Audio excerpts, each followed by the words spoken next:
Bismillahirrahmanirrahim. Assalamualaikum warahmatullahi wabarakatuh. Bersua dalam berita perdana malam ini, saya Syaful Bakrin Haji Suhaili. Dan saya Harenti Jimetusen. Berita-berita utama malam ini.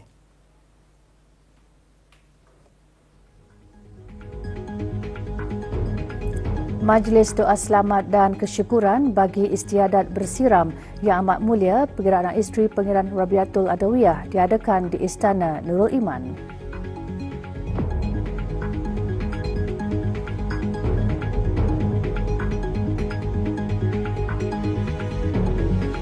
Sambutan awal tahun 1447 Hijrah akan diadakan petang Khamis.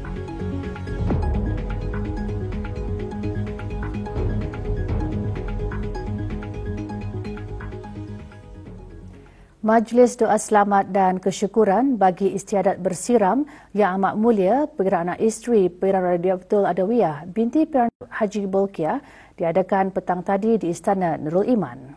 Istiadat diadakan sempena meluaran Yang Amat Mulia Pangeran Anak Nabila Najmul Bolkiah binti Dulian Teraman Mulia Paduka Seri Pangeran Muda Abdul Malik pada hari Rabu 10 hari bulan Syawal 1446 bersamaan dengan 9 hari bulan April 2025.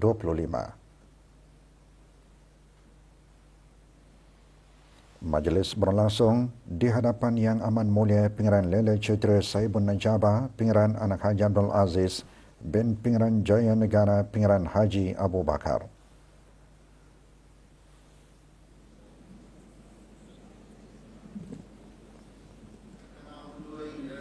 Bacaan surah Al-Fatihah dipimpin oleh yang dimulakan Began Pihin Khatim Datuk Paduka Haji Awang Hamidun bin Began Pihin Seraja Khatim Datuk Paduka Seri Setia Haji Awang Abdul Hamid yang juga memimpin bacaan dikir.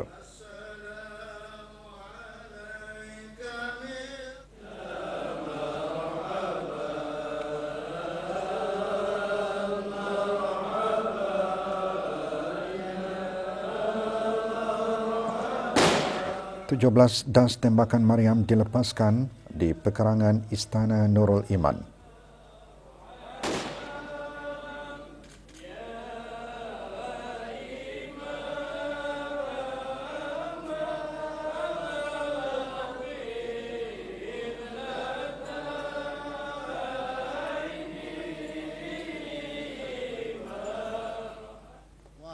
Yang dimuliakan Began Pihin Khatim Datuk Paduka Haji Awang Hamidun juga membacakan doa dikir.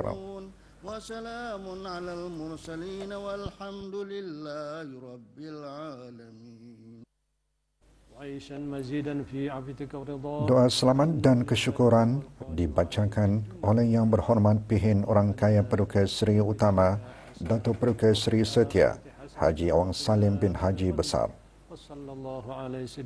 Juga hadir Yang Amat Mulia Pangeran-Pangeran Kshatriya, Menteri-Menteri Kabinet, Ahli-Ahli Majlis Mesyuaran, Timbalan-Timbalan Menteri, Pangeran-Pangeran Peranakan, yang dimuliakan Pihin-Pihin Menteri Berciri dan Menteri-Menteri Bertauliah, Setiausaha Tetap dan Timbalan-Timbalan Setiausaha Tetap.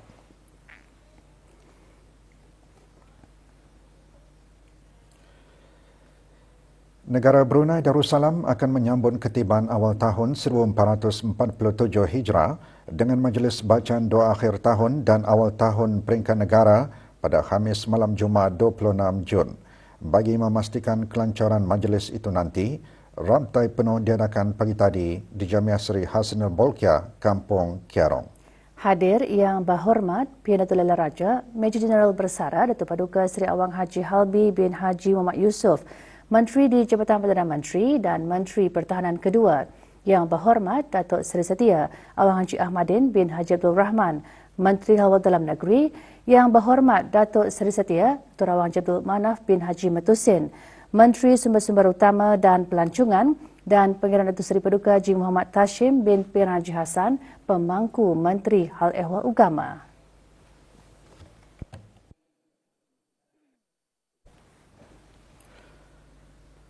Sementara itu, Majlis Bacaan Doa Akhir Tahun dan Awal Tahun Hijrah 1447 peringkat negara akan diadakan di Masjid Surau dan Balai Ibadat seluruh negara mulai pukul 5 petang. Tumpuan utama ialah Jamiah Sri Hasana Bolkiah Kampung Kiarong, Masjid Rancangan Perumahan Negara Kampung Pandan Kuala Belain, Masjid Hasna Bolkiah Pekan Tutong dan Masjid Utama Muhammad Saleh Pekan Bangar Temborong. Antara pengisian utama acara adalah bacaan doa akhir tahun hijrah dan doa awal tahun hijrah. Majlis dikendalikan bersama oleh Kementerian Hal Ehwal Agama, Kementerian Hal Ehwal Dalam Negeri dan Kementerian Sumber-Sumber Utama dan Pelancongan. Orang ramai dijemput hadir beramai-ramai ke majlis itu nanti di Masjid Surau dan Balai Ibadat seluruh negara bagi sama-sama menyambut ketibaan awal tahun 1447 Hijrah.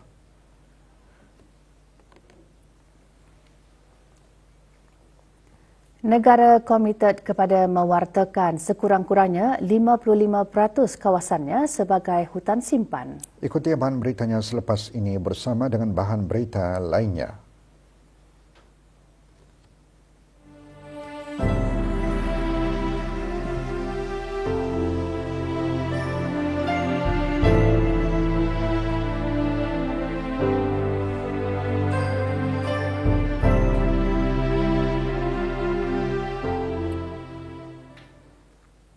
Kesan perubahan iklim semakin ketara dalam beberapa tahun kebelakangan menimbulkan keperluan segera untuk menangani isu alam sekitar dan iklim di negara ini dan juga secara global. Perkara itu ditekankan pada riadah berjalan kaki di hutan simpan Berakas pagi tadi. Acara seumpamanya bertujuan meningkatkan diplomasi hijau dan penglibatan komuniti. Setiausaha Tetap Kementerian Sumber-Sumber Utama dan Pelancongan juga menyentuh mengenai strategi kebangsaan negara mengenai keutamaan tersebut melalui dasar hutan kebangsaan dan dasar perubahan iklim kebangsaan Brunei. Dayang Hajah Tutiyati binti Haji Abdul Wahab seterusnya menjelaskan 72% kawasan negara masih diliputi hutan. Negara komited kepada mewartakan sekurang-kurangnya 55% kawasannya sebagai hutan simpan. Acara adalah salah satu inisiatif yang dianjurkan kemudahan Rakan Kongsi Kesatuan Eropah EU Brunei Darussalam bersama Green Brunei.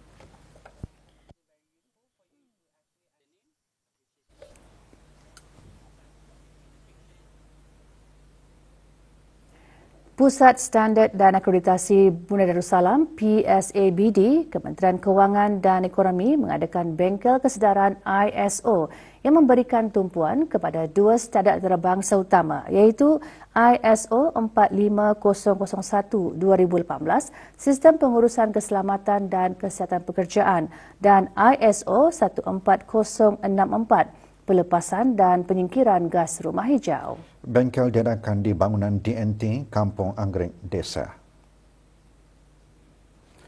Perasmian bengkel disempurnakan oleh Dayangku Hajan Nadia Anashita binti Pengarah Datuk Peruka Haji Abu Bakar, pemangku pengarah PSABD.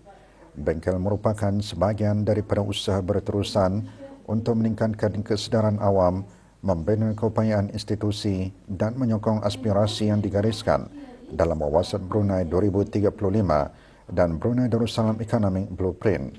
Para peserta menerokai bagaimana standard itu membolehkan organisasi mengenal pasti bahaya secara proaktif, mengurangkan risiko dan menggalakkan budaya keselamatan yang kukuh di semua peringkat. Bengkel menghimpunkan peserta di sektor kerajaan dan industri bagi memupung amalan terbaik dalam pengurusan keselamatan serta accountability alam sekitar.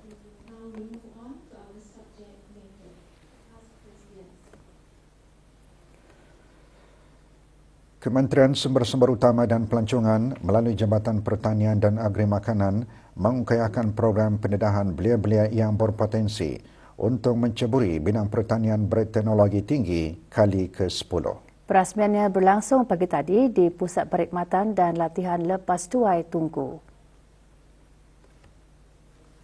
Menurut Awang Herman bin Haji Abu, pemangku penolong pengarah pertanian, program bertujuan menarik minat para belia untuk berkecimpung dalam bidang pertanian dan mendedahkan perusahaan pertanian sebagai satu perniagaan menguntungkan khususnya dalam bidang industri tanaman. 20 belia menyertai program selama 8 hari yang bermula hari ini. Sepanjang program, para peserta akan didedahkan dengan sistem teknologi yang boleh meningkatkan hasil melalui penempatan di ladang-ladang terpilih.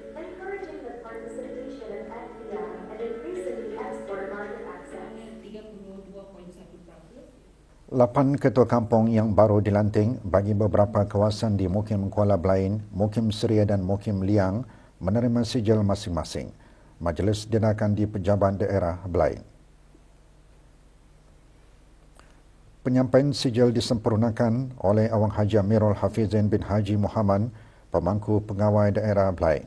Juga hadir Yang Berhormat Awang Haji Muhammad Saleh bin Haji Osman dan Yang Berhormat Awang Muhammad bin Abdullah alias Lim Swee An, ahli-ahli Majlis Mesyuarat Negara.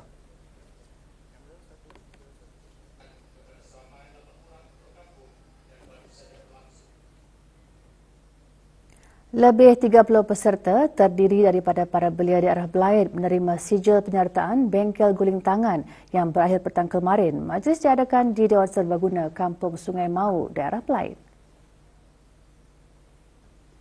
Penyampaian sijil disampaikan oleh Awang Haji Amirul Hafizin bin Haji Muhammad, pemangku pegawai daerah Blain.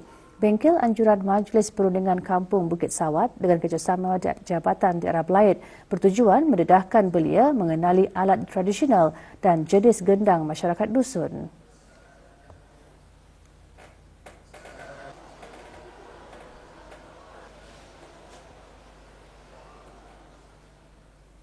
Rasa seronok pasal dapat bergandang, belajar labik, dan belajar gandang juga.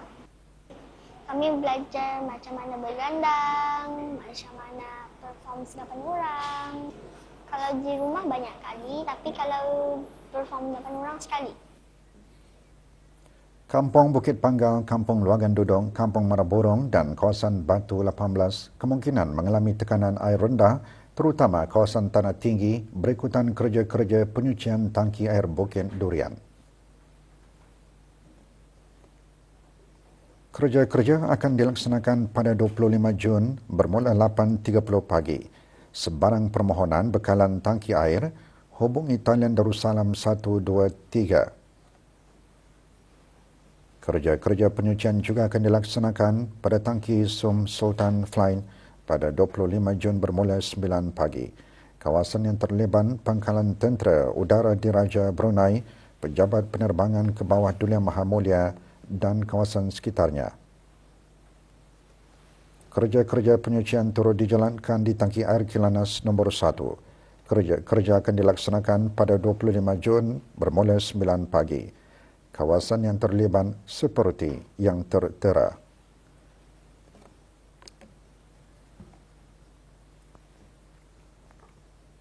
Acara tarik kalat terbuka sempena sambutan Adu Gayo kali kedua diadakan di Sekolah Chonghua Kiudang daerah Tutong petang kemarin. Hadir Awang Haji Muhammad Sofian bin Haji Basri, pemangku pegawai daerah Tutong. 2 kategori dipertandingkan iaitu kategori 680 kg dan 560 kg. Kedua-dua kategori dijuarai oleh MSABDB. Acara tersebut dianjurkan oleh Majlis Perundingan Kampung Kiudang dan Pat Nonok Tutong.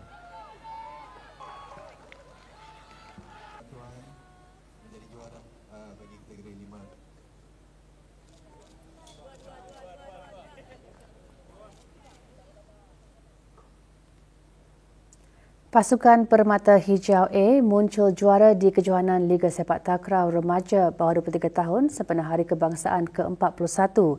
Perlawanan akhir berlangsung di Kompleks Sukan Sungai Kebun. Perlawanan akhir menyaksikan pasukan Permata Hijau A menewaskan pasukan ASGC dengan kiraan 15-10 sekaligus merangkul kejuaraan.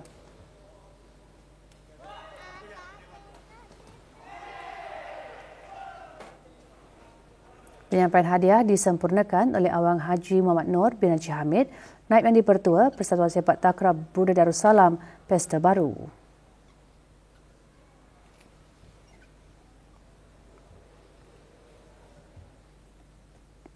Kejohanan Bola Lisun Terbuka Brunei 2025 melabuhkan tirainya dengan menyaksikan pasukan Gunners dan pasukan Ravens muncul juara bagi kategori lelaki dan wanita. Perlawanan akhir berlangsung di Kompleks Sukan Jerudong. Dalam perlawanan akhir kategori lelaki Fast Pitch Softball, pasukan Gunners menewaskan Black Arrows dengan kiraan 4-2. Manakala bagi kategori wanita, pasukan Ravens yang mengalahkan Devas dengan kiraan 7-1. Perlawanan disertai oleh 4 pasukan wanita dan 5 pasukan lelaki dari dalam dan luar negara.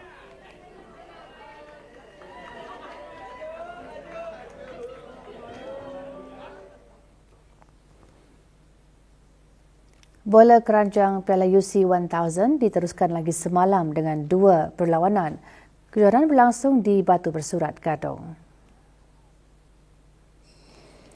Pada aksi kategori wanita menyaksikan Hoopster tewas kepada Minimau dengan kiraan 42 berbalas 34.